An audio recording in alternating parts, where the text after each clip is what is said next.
Hello friends, welcome back to my channel history of by Riddhi Jha.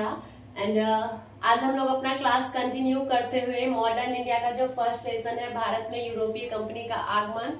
हम लोगों ने पिछले वीडियो में देख लिया था कि कैसे वास्को डी गामा भारत आए थे। अब्दुल मजीद नामक गुजराती पथ प्रदर्शक ने उनकी सहायता की और वास्को डी गामा जो थे वो 20 मई 1498 ईस्वी को कलिकट के कंटक टापुक नामक बंदरगाह पर पहुंच गए थे। वास्को डी गामा कब आए थे? 20 मई 1498 ईस्वी को आए थे। और वास्को डी गामा कहाँ उतरे थे? कलिकट के कंटक टापुक कप्पक डाबू नामक बंदरगाह पर। Got it. एक चीज यहाँ पे है कि भारत में जो यूरोप वासी आए उनके आने का क्रम क्या था? तो सबसे पहले आए थे पुर्तगाली, उसके बाद आए थे डच, देन अंग्रेज, उसके बाद डेनिश और सबसे लास्ट में जो आए थे वो फ्रांसीसी थे।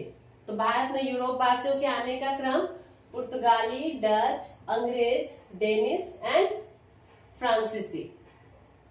Got it. ये क्रम आ सकता है मे भी एग्जाम में पूछे आपसे। उसके बाद जो है, जब यहाँ पे वास्को डी गामा आए, कंटक डाबू नामक स्थान पर बंदरगाह पर अपना बेड़ा उतारा, तो उनका स्वागत जो है वो एक जमोरिन नामक हिंदू शासक ने किया था।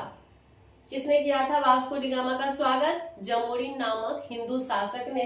लेकिन अरब जो थे, जिनके द्वारा मार्ग अवरुद्ध कर जाने पर पुर्तगालियों को या फिर यूरोप वासियों को नई मार्ग खोजने की जरूरत पड़ी, वो अरब जो थे इस बात से खुश नहीं थे कि ये लोग नए मार्ग ढूंढ लिया। और इसके लिए अरबों ने जो है वो वास्को डी गामा के प्रति वर्चस्व का रवैया अपनाया। ठीक है, उनके साथ मतलब अच्छा बिहेव नहीं किया। उसके बाद जो है वास्को डी गामा पुर्तगाली शासक डॉन हेनरिक के प्रतिनिधि के रूप में भारत आए थे। वास्को डी गामा किसके प्रतिनिधि के रूप में भारत आए थे? पुर्तगाल के कौन के शासक के प्रतिनिधि के रूप में? Don Henrique. नाम याद रखना है कि वास्को डी गामा पुर्तगाल के शासक डॉन हेनरिक के प्रतिनिधि के रूप में भारत आए थे। क्लियर? और वास्को डी गामा जो यहाँ से मसाले लेके गए भारत से, तो अपने देश में जाके उन्होंने कितने ज्यादा 60 गुना ज्यादा जो है मुनाफा कमाया। तो आप लोग को पता ही होगा कि वास्को डी गामा जो यहाँ से मसाले लेके गए वो 60 गुना ज्यादा मुनाफा कमाया। और उनके वास्को डी गामा के मुनाफा को देखते हुए बाकी जो पुर्तगाली निवासी थे उनको भी मतलब भारत आने, यहाँ से मसाला व्यापार करने के लिए क्या प्रोत्साहन मिला और पुर्तगाली जो थे वो भारत कंटिन्यूअसली आने लगे। सेकेंड जो है 1500 ईस्वी में पेट्रो अल्वारेज केब्राल। नाम याद रखना है। 1500 ईस्वी में पेट्रो अल्वारेज केब्राल 13 जहाज के बेड़ों के साथ भारत आया। कितने जहाज के बेड़ों के साथ? 13 जहाज के बेड़ों के साथ भारत आया।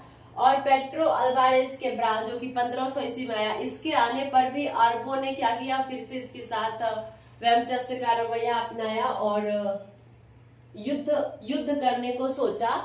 तो पेट्रो अल्वारेज केब्राल जो था, इसने अरबों को हरा दिया और अरबों को हराने के बाद कोची और केन्नानोर के शासकों के साथ मित्रता स्थापित की।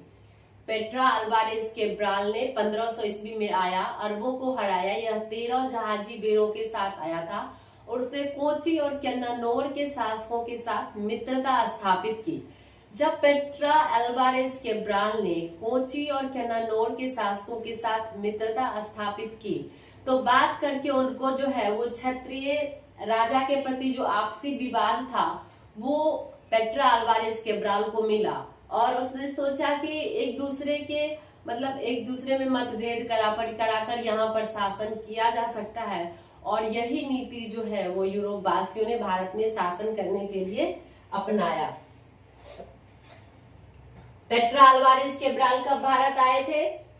1500 ईस्वी में 13 जहाजी बेड़ों के साथ आया, अरबों को हराया और कोची और केन्नानोर के शासकों के साथ क्या की? मित्रता स्थापित की और क्षेत्रीय विवाद का अनुभव किया। Got it? Second point. Next point हमारा है वास्को डी गामा पहली बार तो 1498 ईस्वी में आए थे। दूसरी बार वास्को डी गामा जो थे वो 1502 ईस्वी में भारत आए थे।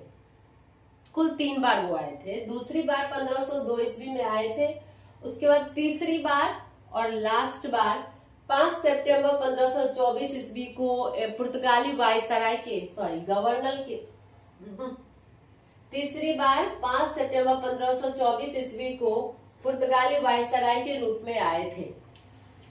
सितंबर 1524 में आए और दिसंबर 1524 में जो है वो वास्को डी गामा की मृत्यु हो गई और कोची में, और उनकी समाधि कहाँ पे, कोची में बना दी गई। तो वास्को डी गामा कुल कितने बार भारत आए, 3 बार आए। 1498 ईस्वी में, 1502 ईस्वी में, 1524 ईस्वी में। सितंबर 1524 ईस्वी में आए और दिसंबर 1524 ईस्वी में उनकी क्या हो गई, मौत हो गई और वास्को डी गामा का समाधि कहाँ बना दिया गया, कोची में बना दिया गया। अब हम लोग जानते हैं कि आखिर पुर्तगालियों ने अपनी पहली फैक्ट्री भारत में कब स्थापित की। तो पुर्तगाली जो थे, पुर्तगालियों ने अपनी पहली फैक्ट्री 1503 ईस्वी में स्थापित किया। कहाँ पे, कोची में। कब स्थापित किया था, 1503 ईस्वी में कोची में स्थापित किया। उसके बाद जो है दूसरी फैक्ट्री, पुर्तगालियों ने अपनी दूसरी फैक्ट्री जो है वो 1505 में कन्ननूर में स्थापित किया। पुर्तगालियों ने अपनी पहली फैक्ट्री 1503 ईस्वी में कहा स्थापित किया, कोची में, और पुर्तगालियों ने अपनी दूसरी फैक्ट्री 1505 ईस्वी में कन्ननूर में स्थापित किया। ठीक है।